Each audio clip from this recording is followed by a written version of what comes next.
आप सबका स्वागत है गवेषणा के पॉडकास्ट सीरीज़ में। आज हमारे साथ जो है चंदन, जो रानी अवंतीबाई लोधी सागर विश्वविद्यालय के एग्रीकल्चर विभाग में एज अ विजिटिंग फैकल्टी हैं।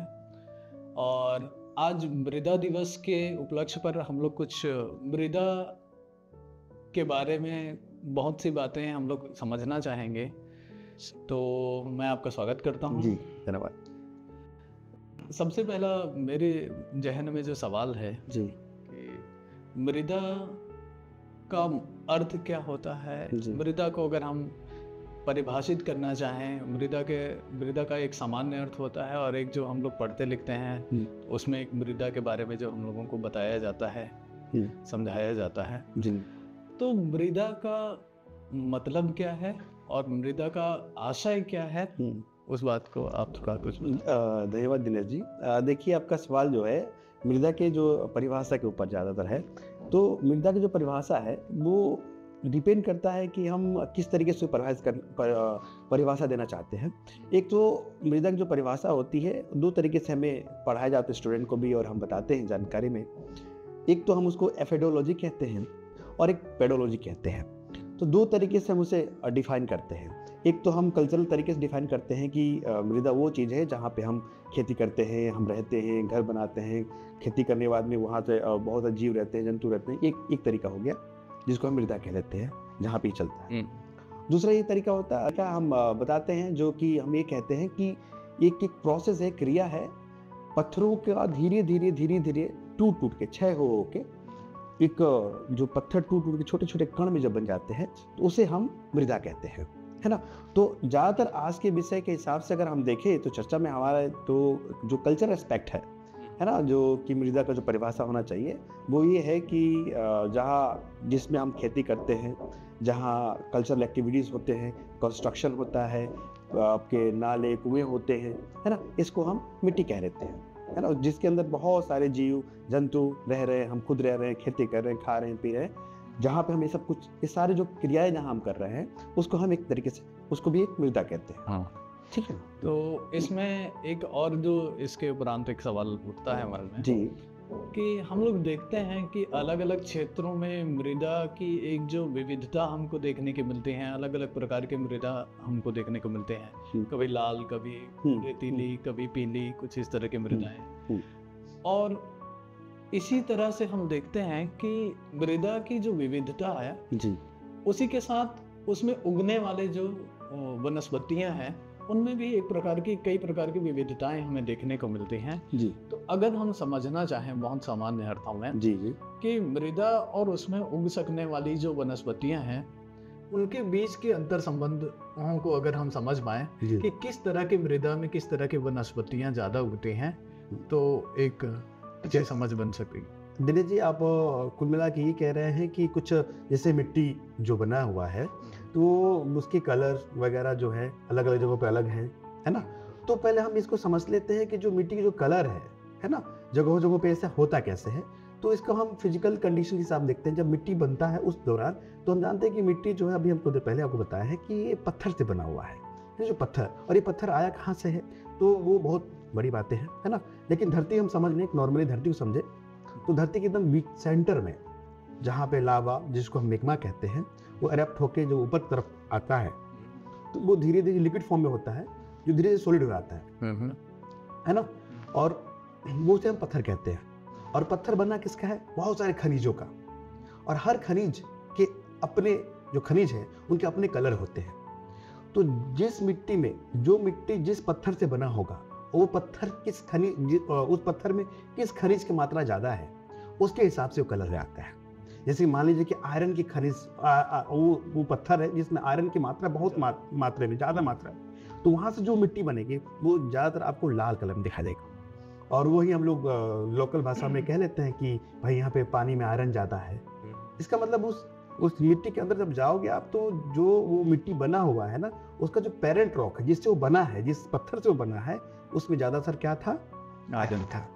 अब देखिए आप, अब उसी में आपका जो दूसरा सवाल था कि ये जो मृदा है, जो मिट्टी है, इसके कलर, इसके गुणवत्ता के हिसाब से क्या ये वनस्पति जो है या फसलें हैं, ये क्या अलग अलग हो सकते हैं या इनसे कोई प्रभाव है क्या इनकी डाइवर्सिटी को लेकर कुछ ऐसा है? तो बिल्कुल है। देखिए, हम अपने में देखें, अपने तरह ही समझे कि हमारी बहुत सारी चॉइस होती है ना। नॉर्मल भाषा की बात बता रहा हूँ, जो साधारण लोग समझ सकें इस बात को। जैसे आपको ये खाना पसंद है, आपको ये खाना पसंद है, ये खा के आपको अच्छा लगता है, खा के अच्छा नहीं लगता है।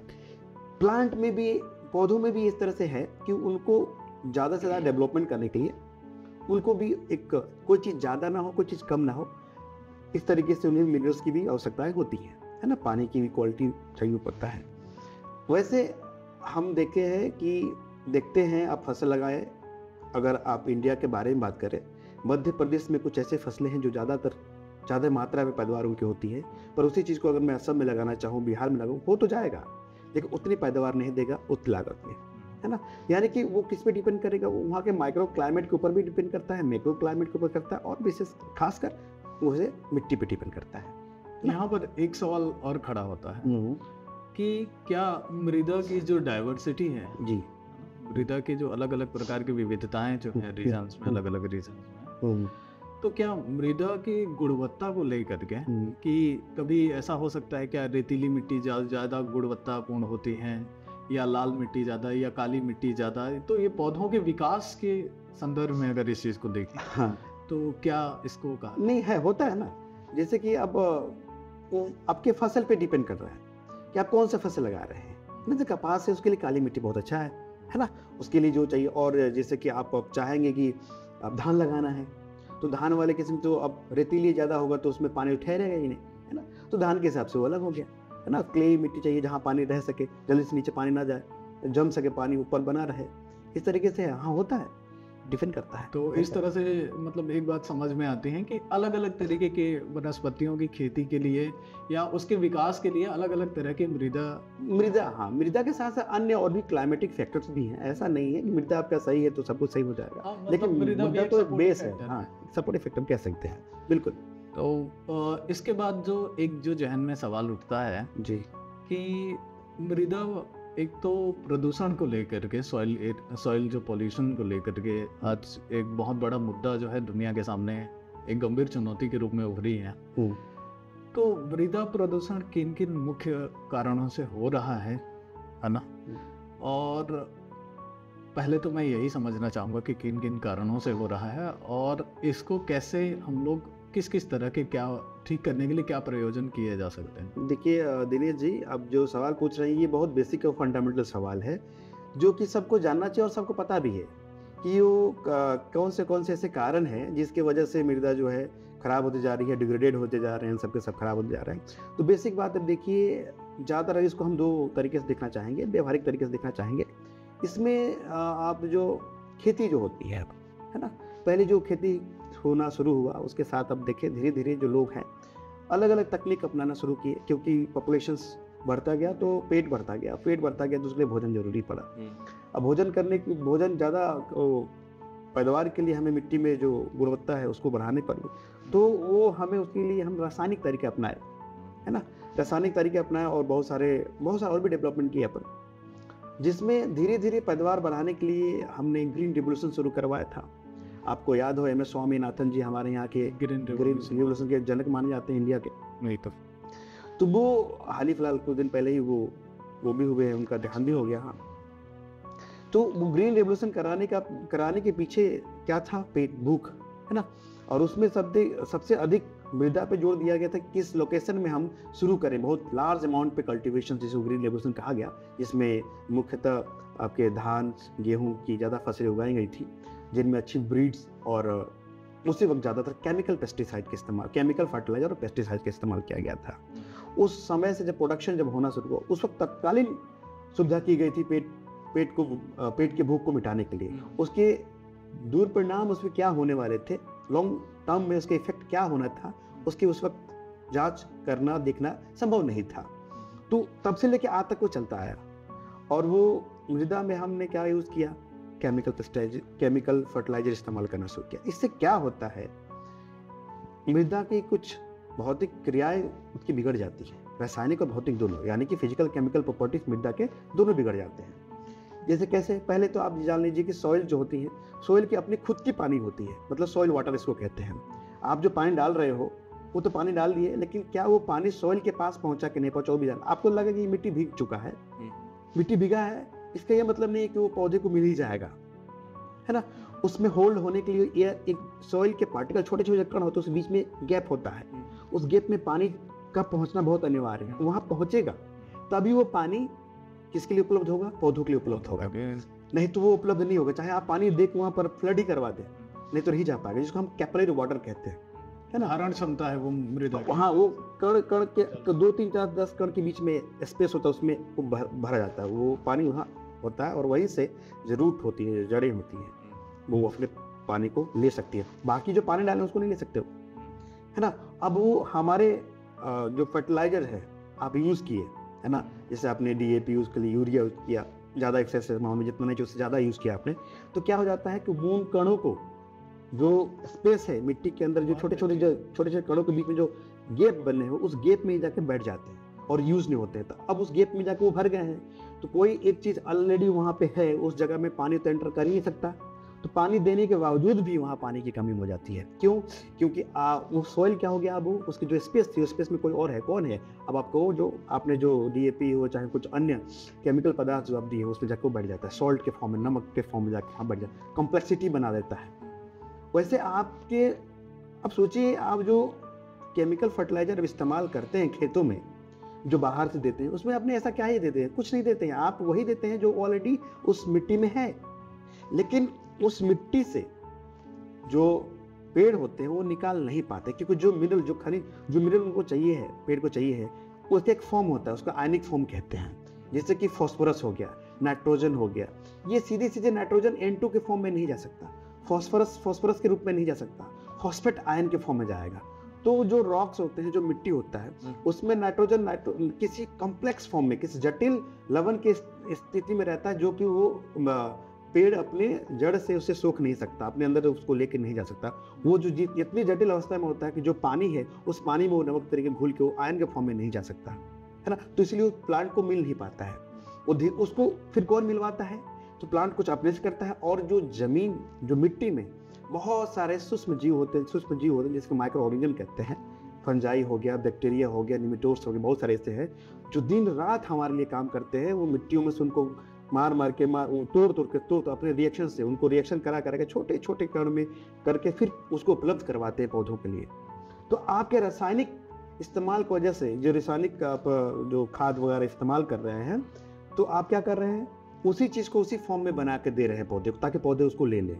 पर इस चक्कर में आप क्या कर दे रहे हो, जितना पौधे को चाहिए उतना ले लिया, बाकी जो बच गया फिर से कॉम्प्लेक्स बना के छोटे छोटे जो एयर स्पेस होता है उसमें जाके भर जाता है, और फिर वो पौधे को पानी की कमी होने लगती है, या बहुत उसके डिस्टर्ब, उसके रूट जो है, जड़ें जैसे फैलनी चाहिए फैल नहीं पाती हैं, और आपको जो आप खाद डाले हैं उसकी वजह से सॉइल के पीएच में बदलाव आ जाता है।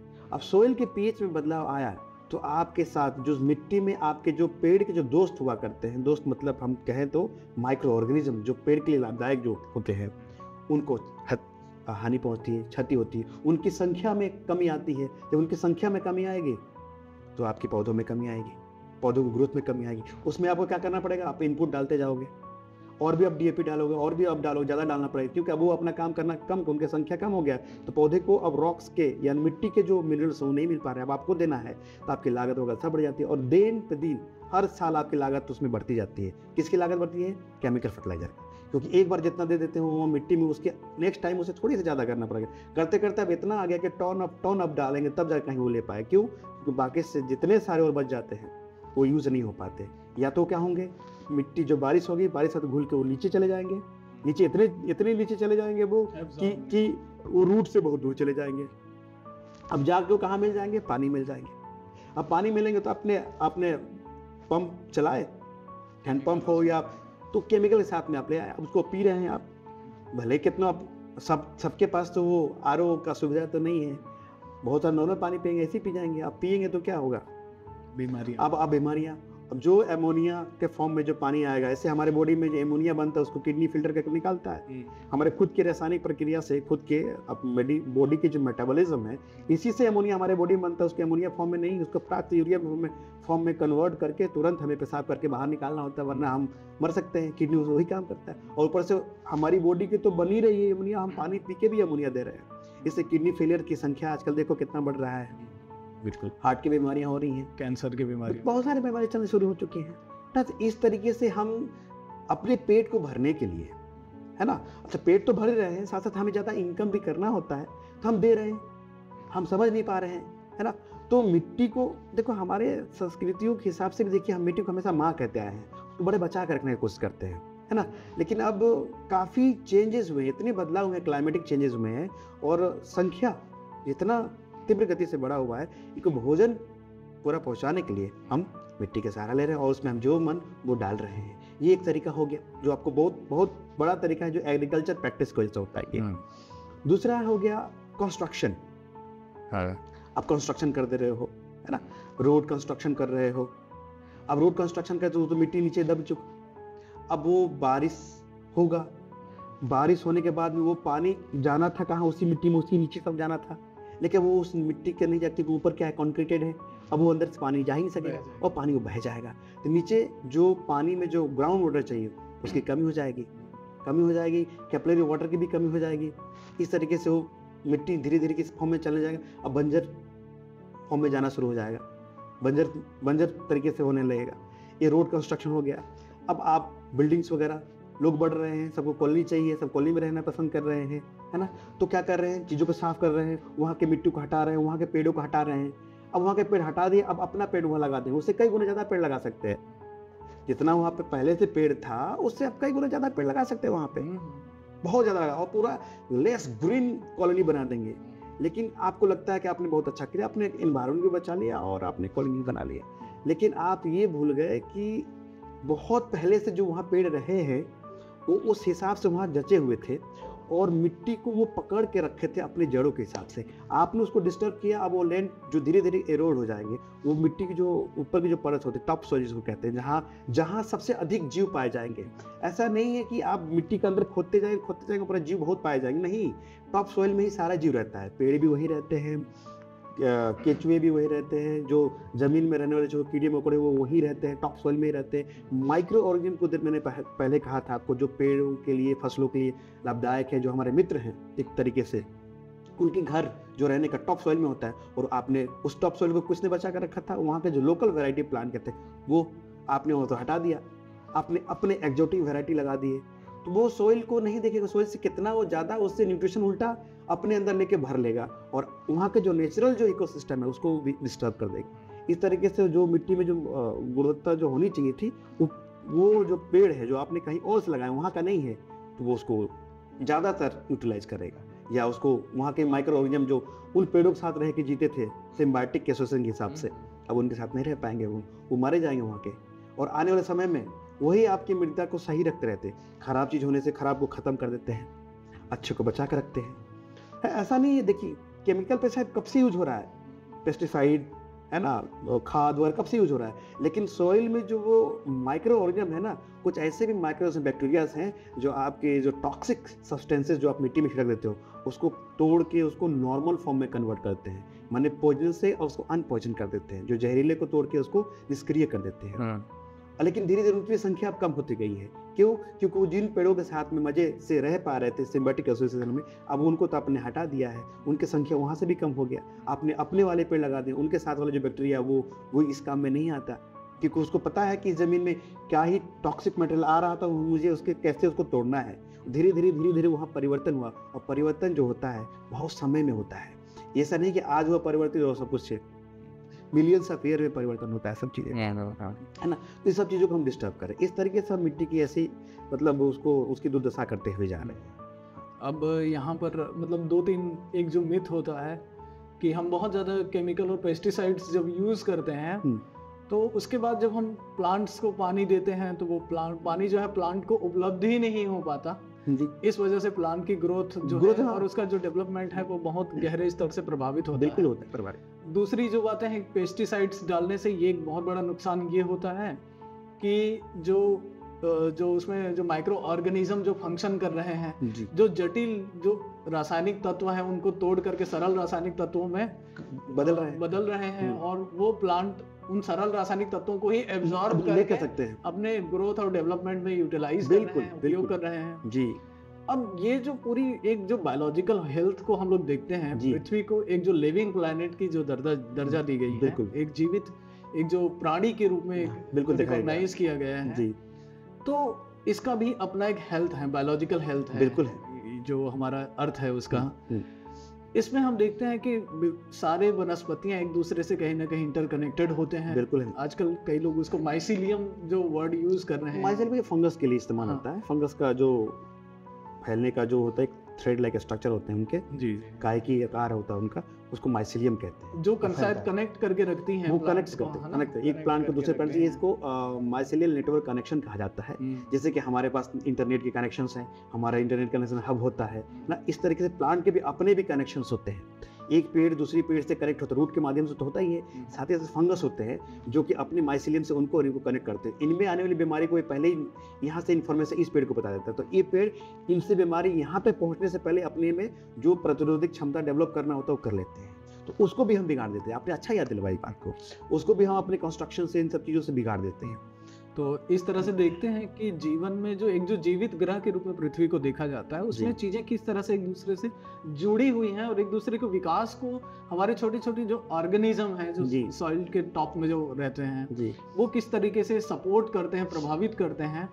और एक केमिकल जो पेस्टिसाइड के अधिकतम उपयोग की जो बात आ रही है, ये दो तरह के चैलेंजेस हैं जिसके लिए शायद मुझे लगता है कि उपयोग किया जा रहा है। एक तो प्रोडक्टिविटी को बहुत बढ़ाने के लिए, और दूसरा एक लाभ का भी एक उसमें है कि हमें अधिक से अधिक लाभ कमाने हैं।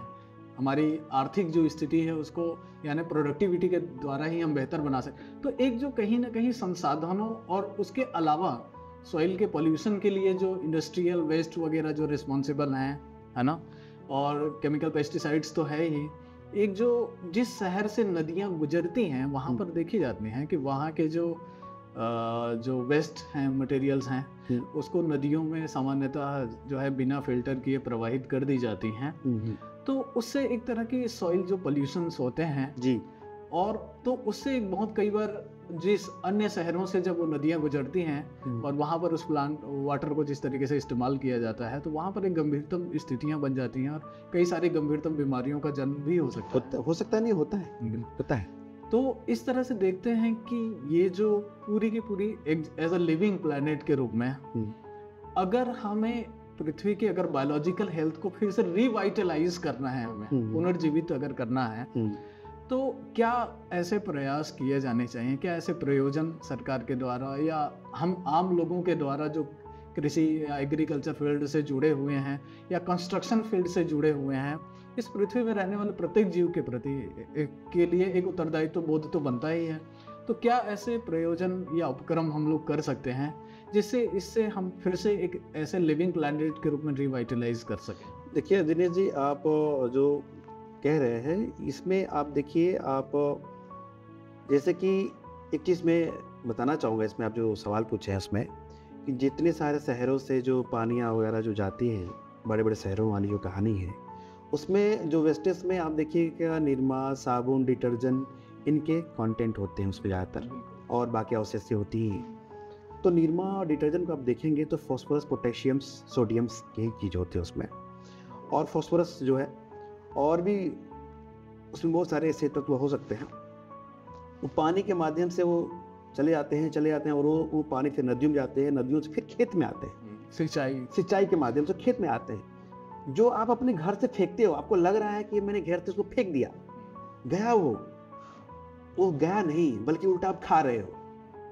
गया नहीं, वो उल्टा आप उसको खाओगे, समझ रहे हो आप? वो गया, पानी मिला, फिर उसी को हम सिंचाई में किए, सिंचाई में वो आया, सिंचाई में होने के बाद में प्लांट जो है इसके साथ में फॉस्फोरस को ऑब्जर्व करने जा रहा है, और वो टॉक्सिक सब्सटेंसेस मर्करी हो गया, लीड हो गया, ये सब बीमारी करते हैं हमारे अंदर। आपने मिनी मटा का नाम सुने होंगे, ब्लैक फुट डिजीज़ के नाम सुने होंगे, या आर्सेनिक कंटेमिनेशन की वजह से, आर्सेनिक एक पदार्थ है, मर्करी अगर अपने शरीर में जाए तो उससे भी बीमारियाँ होती हैं। अमोनिया का मैंने आपको बता ही दिया कि हमारे बीमारी हमारे शरीर में कितनी सारी बीमारियाँ कर सकता है, और साथ साथ किडनी को भी बर्बाद कर देगा वो, है ना।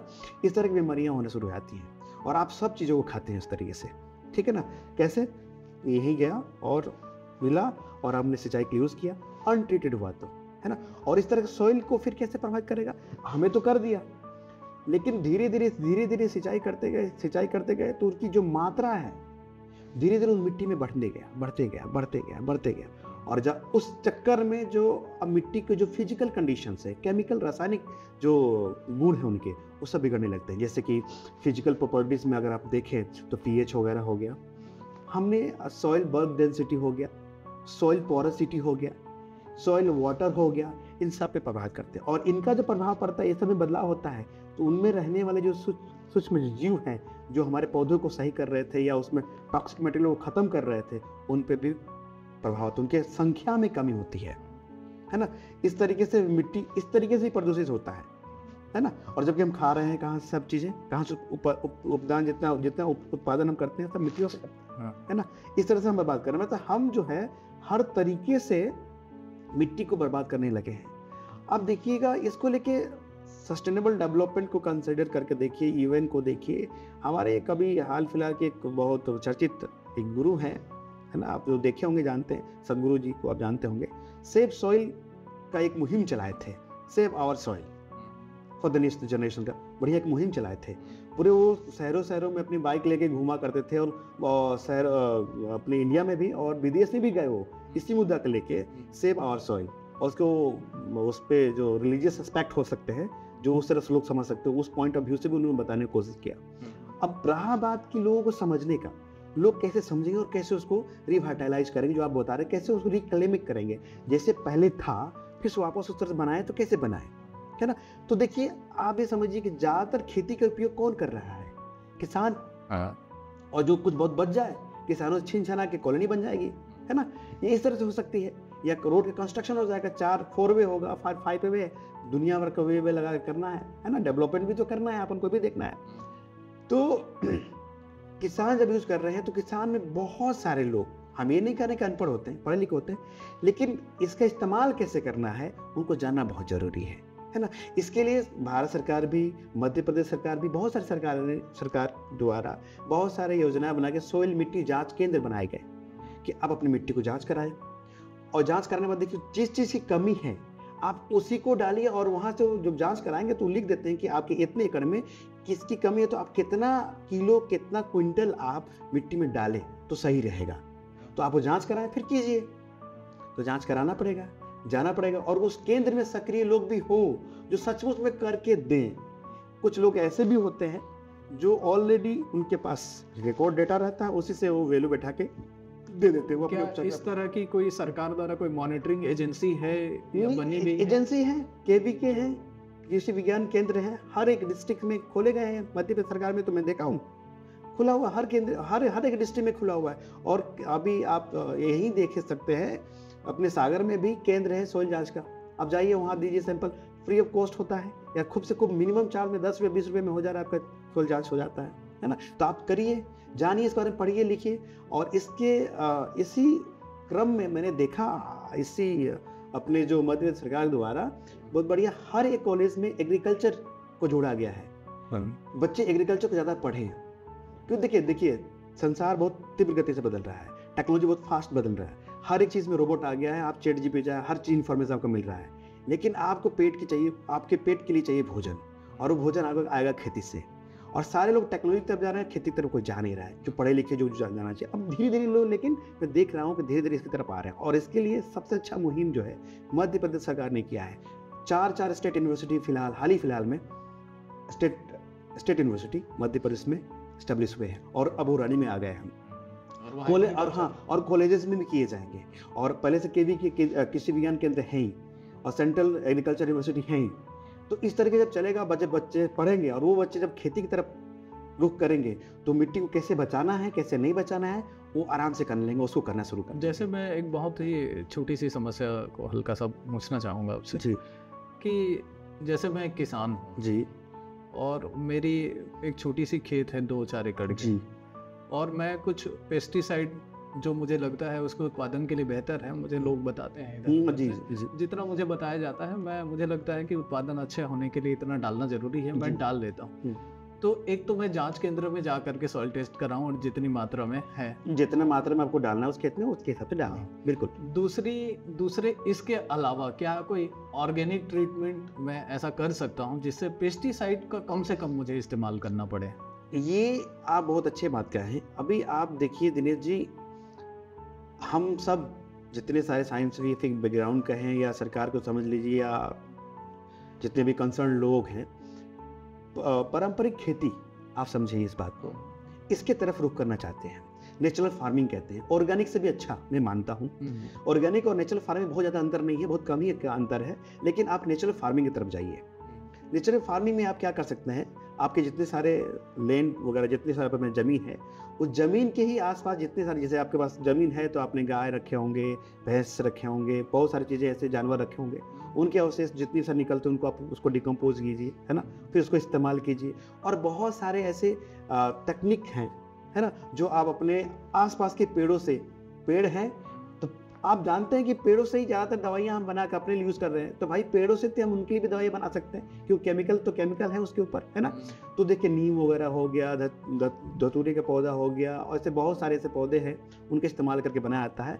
अब तो आपको हम बता दें, नेचुरल फार्मिंग ऑफ इंडिया का जो एक वेबसाइट है, 4 जोन बना कर रखा गया है, वहाँ पे आपको इसके बुकलेट्स मिल जाएंगे कि आप कैसे इसका नेचुरल फार्मिंग करेंगे, है ना। तो उसमें आपको अग्नियास्त्र मिलेगा, एक केमिकल आपको खुद बनाना है ना, वो आप खुद घर पे बनाना है, आपके घर की जो सामग्री है उन्हीं से बना, जैसे मट्ठा हो गया, थोड़ी सी गुड़ हो गया, नीम के पत्ते हो गए, भांग के पत्ते हो गए, जमीन और बरगद के पेड़ के नीचे जो मिट्टी होती है वो हो गया। अब आप सोच रहे हैं कि बरगद के पेड़ के ही नीचे का क्यों, या पीपल के पेड़ के नीचे का, या पुराने पेड़ के नीचे का जो मिट्टी वही क्यों, क्योंकि मैं बताया था कि पुराने जीव जो परसों से भी चले आ रहे हैं वो वही मौजूद है जहाँ पुरानी जगह से चला आ रहा है, पेड़ पौधे साथ में रह रहे हैं। तो बरगद जो है बहुत दिनों से अपने साथ में मिट्टी को बांध के रखा है, तो वहाँ पे हमको पुराने से पुराने भी बैक्टीरिया और बेनिफिशियल माइक्रो ऑर्गेनिज्म मिल जाएंगे, तो उनको हम लेते हैं, फिर उसको करते हैं। ये सब चीज़ करके उसको हम कर सकते हैं। बहुत सारे ऐसे टेक्निक है, मैं आपके लिंक में जो आप लोग अपलोड करोगे तो उसमें मैं उसमें लिंक दे दूंगा, जहाँ से किसान या कोई भी व्यक्ति क्लिक करके उस चीज़ को डाउनलोड कर सकता है और उसको अपने घर पे, बिल्कुल हिंदी में भी है और इंग्लिश में भी है। और जिनको कुछ ना समझ में आए तो आप हमारा नंबर कांटेक्ट दे दीजिए, वो हमसे कंसल्ट करें, हम उनको बता देंगे कि कितने सारे तरीके हैं जो हम अपने घर पे ही सारे रासायनिक तरीकों से दूर होकर हम नेचुरल फार्मिंग तरफ जा सकते हैं। तो इसमें मेरा जो सवाल का जो दूसरा पक्ष था, जिसमें मैं ये जानना चाह रहा था कि, और निश्चित रूप से हमारे दर्शक भी जानना चाहते होंगे जी, कि हमारी जो अलाइव प्लैनेट है, लिविंग एक जो प्लैनेट है, और मृदा के विभिन्न प्रकार के प्रदूषण या पेस्टिसाइड्स या हमारे कई सारे वेस्टेज को सीधा डायरेक्ट जो है मृदा में डाल देने से जो मृदा प्रदूषण की जो समस्याएं उत्पन्न हुई हैं, बहुत गंभीर समस्याएं उत्पन्न हुई हैं, जो हमारे पूरे अर्थ के एक बायोलॉजिकल हेल्थ को बहुत गहरे स्तर में प्रभावित करती हैं। तो इसको सही करने के लिए, इसको फिर से रिवाइटलाइज करने के लिए क्या उपक्रम या प्रयोजन किए जा सकते हैं व्यक्तिगत स्तर में, और अगर आपका कोई सजेशन होगा कि सरकार भी किसी स्तर में अगर इस तरह के उपक्रम कर सकते हैं? जी, देखिए जयेश जी, ये सवाल आपका अच्छा है, सबको जानना भी चाहिए और मैं बताना भी चाहूँगा इसको। देखिए ये एक बार में हम नहीं कर सकते, ये स्लो प्रोसेस करना पड़ेगा। आप सोच रहे हैं कि सीधी अगर हम ऑर्गेनिक फार्मिंग की तरफ आ जाए, नेचुरल फार्मिंग की तरफ आ जाए तो चीज़ें सब तुरंत सही हो जाएंगी, नहीं होगा, बल्कि हम उल्टा उसका हानि भी हो सकता है। हम एक तरफ से एक कम करते हैं और एक को बढ़ाते चलें। नेचुरल फार्मिंग को हम धीरे धीरे प्रमोट करें और जो केमिकल और पेस्टिसाइड्स की उसकी जो क्वांटिटी है उसको हम कम करते चलें, है ना। एक तरीका हो गया, ये पहला अप्रोच होना चाहिए। दूसरी अप्रोच ये है कि जैसे कि मैंने खुद ही प्रयोग किया था, एक बायोचार कंसेप्ट है, बायोचार। उसमें चारिंग की जाती है, यानी कि बहुत सारी जो लकड़ी है, भूसा है ना, ऐसे बहुत सारी चीज़ें जो आप खेतों में हम जला देते हैं, प्रदूषण कर जाता है। उससे हम एक स्ट्रक्चर है जो हम आपको बता देंगे, आपको उसकी भी लिंक प्रोवाइड करा देंगे। जिसमें हम दो ड्रम लेके, छोटे एक ड्रम लेंगे, बड़ा ड्रम लेंगे, छोटे ड्रम को बड़े ड्रम में भर देंगे और उसमें छोटे छोटे जितनी भूसी है, जितनी सारे उसमें भर देंगे। अवशेष जो सूखी हुई अपने खेतों के पदार्थ है ना, जो भी वेस्टेज है भर देंगे और साइड में बड़े से कुछ लकड़ी उकड़ी जो भी चीजें हैं खेतों के, उसको रख के और ढक्कन लगा के उसके ऊपर हम आग लगा देते हैं। ऊपर से आग लगाएंगे, नीचे से नहीं लगाएंगे, ऊपर से लगाएंगे। ऊपर से जब आग लगाएंगे तो ऊपर से आग लग के नीचे की तरफ जलते हुए जाएगा, तो जो नीचे की तरफ जलते जाएगा तो नीचे से धुआं बनेगा, तो धुआं भी जब आएगा तो आग से होते हुए निकल के आएगा। तो वो जो धुआं होगा उसके अंदर जो टार होगा, उसमें जो केमिकल टॉक्सिसिटी होगी वो आग में जल जाएंगे। तो धुआं भी एक बार जलेगा। आप सुने होंगे ना कि जहां आग लगता है वहीं धुआं निकलता है, पर इस केस में आग वहीं, जहां आग धुआं वहीं से निकलता है जहां आग लगी रहती है। पर इस बार क्या होगा, धुआं वहां से निकलेगा तो ठीक, लेकिन आग से होते हुए निकलेगा। पहले आग लगेगी, उसके बाद धुआं निकलेगा, धुआं निकल नहीं पाएगा। कहाँ जल जाएगा, वो आग में जल जाएगा। एक टेक्निक है, जैसे एयर पोल्यूशन बच गया, उसके बाद वो जलने के बाद में पूरा कंप्लीटली नहीं जलता है, वो एक तरीके से हीट से वो अंदर ही अंदर बर्न हो जाता है, अंदर ही अंदर वो जल जाता है और कोयले का आकार ले लेता है। फिर उसके छोटे छोटे टुकड़े करके, फिर उसके कई ट्रीटमेंट हैं करके, फिर हम उसको सॉइल में यूज करते हैं। तो कार्बन उसका जो होता है, वो कार्बन हमेशा के लिए, कम 50-60 साल के लिए कार्बन जो अब जला के हवा में जाने वाला था वो जमीन में ही रह जाएगा, पहली बात। और उसके अंदर पोरोसिटी आ जाती है। तो जो आपने केमिकल पेस्टिसाइड और केमिकल फर्टिलाइजर यूज करके जो मिट्टी के जो कुछ जो स्पेस जो होते हैं, मिट्टी कण के बीच में जो खाली जगह होती है, जो आपके यूज की वजह से वो बंद हो चुके हैं और वहाँ पे जो माइक्रो ऑर्गेनिज्म रह नहीं पा रहे हैं, रहने की जगह नहीं उनके लिए, तो ये जो आपने जो चार, जिसको चारकोल के रूप में कहेंगे, बायोचार हम कहते हैं उसको, उसके अंदर ही बहुत छोटे छोटे छेद हो जाते हैं जब वो जलता है। तो उसके अंदर वो बैठ के आराम से रहते हैं अपने, उनका घर बनता है, उनके पॉपुलेशन बढ़ता है उससे। और वो धीरे धीरे अब उनकी पॉपुलेशन जितनी बढ़ेगी, संख्या उनकी बढ़ेगी, तो आपकी मिट्टी में जो भी पेस्टिसाइड्स हैं उनको धीरे धीरे वो डिग्रेडेड खत्म करके धीरे धीरे क्या करेंगे, उसको पुनः जैसे पहले था उसको उसकी तरफ लेके जाएंगे। तो दो काम करता है ये, 3-4 काम कर लेता है। एक तो पीएच को भी मेंटेन कर लेता है, दूसरी बात ये माइक्रो ऑर्गेनिज्म के लिए घर देता है, तीसरी बात पानी के जो वाटर का रिटेंशन, जो सूखने का क्षमता है, इसके अंदर पानी बना रहता है, सूखता नहीं है जल्दी, इवेपोरेट नहीं होता या नीचे नहीं जा पाता, वो वाटर होल्डिंग कैपेसिटी सॉइल की वो बढ़ा देता है, इससे उपज भी बढ़िया हो जाता है। ये एक तरीका होगा। नेचुरल फार्मिंग की हमने आपको बात कर दी। और कम से कम हो सके आप क्या करें, पेस्टिसाइड यूज करें, है ना, फर्टिलाइजर यूज करें। और जो पानी आप जो यूज कर रहे हैं, जो शहरों से जो पानी आ रहा है, इसका ये सुनिश्चित करें जो सरकारी तंत्र के हिसाब से कि उसे पानी को मेन बॉडी में जाने से पहले ट्रीटमेंट करें। और जो उपकरण जो बनाए गए हैं उसमें जो लोग काम कर रहे हैं उसको काम करें, फिर बन के रह ही नहीं जाए कि बस बना हुआ है, वहाँ प्लांट लगा हुआ है, पर वो चल रहा है कि नहीं चल रहा है। उससे जो लोकल लोग हैं उसको जाके पूछें कि ये जो बना हुआ है सरकारी स्तर पे चल रहा है कि नहीं चल रहा है, अगर नहीं चला तो चलाइए इसको, क्यों नहीं चल रहा है, इसके बारे में संज्ञान लें। आप अपने लिए जिम्मेदार बने। जिम्मेदार नागरिक वाली कंसेप्ट जानते हो ना आप, वो चलता है पॉलिटिकल भाषाओं में, पर पॉलिटिकल भाषाओं में नहीं, सही भाषाओं में उसको इस्तेमाल करें। आप जिम्मेदार सच में बने। एक बार पूछिए तो सही, देखिए तो सही, जो आप नहा रहे हो अपने वॉशरूम में शावर चला के, जो कपड़ा धुल रहे हो आप अपने वॉशिंग मशीन में, उस जो पानी जो निकल के जो आपके नाले में जा रहा है, जिस नाले में आप कभी देखते भी नहीं हो कि वहाँ पे जाम लगा है, नहीं क्या हुआ है, तो बस सोचिए तो ये जाके मिल कहाँ रहा है, और जा रहा है तो किस अवस्था में जा रहा है। और ये समझ लीजिए, मैं बहुत पहले भी कहा था कि जो जा रहा है लौट के फिर से आपके किचन में आ रहा है, इस बात को भी समझिए। आप ये मत कोसिए कि जमाना खराब हो गया है, आजकल तो छोटे छोटे बच्चों में हार्ट अटैक आ रहा है। जमाना खराब नहीं है, आप थोड़ा सा सही हो जाइए, सब सही हो जाएगा। निश्चित रूप से जो नेचर का जो एक साइकिल है उसको देखिए, हर चीज लौट करके निश्चित रूप से आती है, नहीं है, और साइकिल में ही नेचर अपने आप को जो चक्री जो उसका जो नियम है बिल्कुल उसी से ही वो अपने आप को नियंत्रित भी करती हैं, संचालित भी करती हैं, विकसित भी करती हैं। ये नेचर की अपनी एक प्रिंसिपल है। जी। लेकिन कंस्ट्रक्शन साइट के लिए एक थोड़ा सा मुझे मतलब शॉर्ट में अगर आप टिप्स देना चाहें जी, कि कंस्ट्रक्शन साइट बहुत ज्यादा कंस्ट्रक्शन हो रहे हैं आजकल, है ना, चाहे बड़े बड़े शहरों में या नगरों के आसपास के जो इलाके हैं वहां पर बहुत तेजी से कंस्ट्रक्शन का जो दौर है वो चल रहा है। तो इकोलॉजिकल सस्टेनेबिलिटी को वहां पर बनाए रखने के लिए, जैसे आपने बताया था कि बाहर के कोई प्लांट्स ला दिए, डिस्टर्ब हो गया वहाँ, तो मतलब वहां पर इकोलॉजिकल सस्टेनेबिलिटी को बनाए रखने के लिए, बेहतर करने के लिए, मतलब अब कंस्ट्रक्शन को तो हम लोग रोक नहीं सकते, लेकिन उसके बाद कंस्ट्रक्शन के साथ अगर हम इकोलॉजिकल सस्टेनेबिलिटी को बनाए रखने के लिए क्या कुछ हम लोग कर सकते हैं? देखिए, ये अच्छा है।